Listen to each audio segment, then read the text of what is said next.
Direi che con questa apertura di fatto si chiude il master plan della Pedemontana Veneta, questi 94 km e mezzo di infrastruttura a pagamento, più 68 km di nuove strade libere non a pagamento, ma anche la volontà di fare un bilancio importante, visto e considerato che da gennaio 2024 ad oggi abbiamo avuto un incremento importante del traffico, siamo passati da quasi 50.000 auto a oltre 70.000, quindi un incremento del 75%.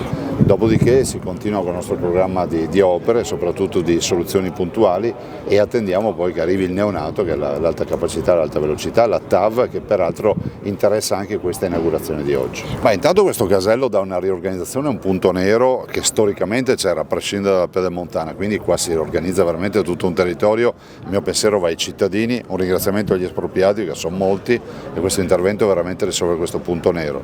Dall'altro la Pedemontana è sempre più fruibile e poi sarà sempre più frequentata, visto e considerato che poi c'è anche un ramp up, come dicono gli inglesi, quindi una fase di break even, di conoscenza, definiamola così, che per noi è di 9 anni nel nostro business plan, cioè anni nei quali verrà sempre più conosciuta, sempre più utilizzata. Sicuramente oggi è una giornata importante, lo era già stata un paio di mesi fa con l'inaugurazione dell'interconnessione.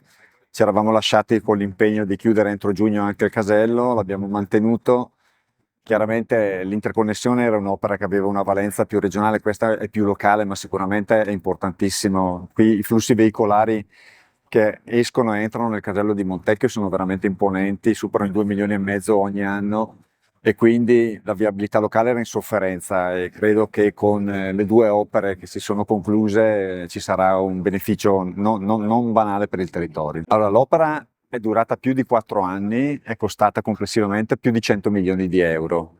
Oltre chiaramente al casello e l'interconnessione abbiamo dovuto realizzare anche il nuovo centro manutenzione. Antistante il casello ci sarà un parcheggio importante di 300 stalli, più 12 riservati solo agli autobus. Ci sarà comunque una nuova rotonda di fronte al casello vecchio, che andrà anche quella ad aumentare la fluidità del traffico. In più abbiamo dovuto realizzare in contemporanea anche 2 gallerie in nome per conto delle ferrovie, perché c'era l'interferenza con l'alta velocità.